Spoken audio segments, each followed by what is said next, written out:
Potremmo dire veramente che con la polizia locale ogni scherzo vale e siamo sempre a carnevale.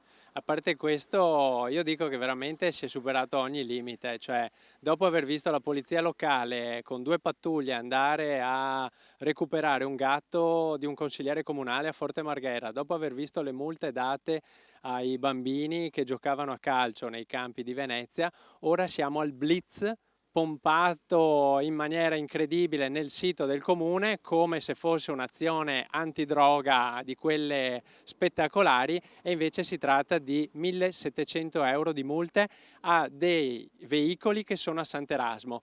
Polizia locale nel mirino del consigliere comunale a 5 Stelle Davide Scano, che trova esageratamente punitivo il blitz effettuato 24 ore fa sull'isola di Sant'Erasmo. Gli agenti hanno controllato a tappeto una sessantina di veicoli che per raggiungere quel remoto angolo di laguna vengono trasportati tramite chiatte, solitamente una volta per sempre. 2 sono risultati senza assicurazione valida, 8 con revisione scaduta. 1700 euro l'ammontare complessivo delle sanzioni elevate. Io vorrei capire il delatore se mette lui i soldi per portare le macchine a fare la revisione, il tagliando al Lido o a Campalto.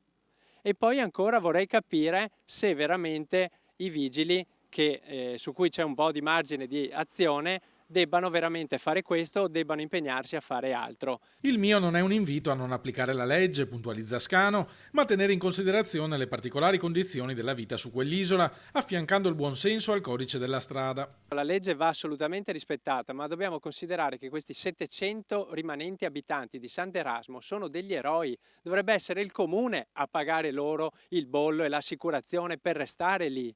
Si tratta di Ape Car, non di Maserati.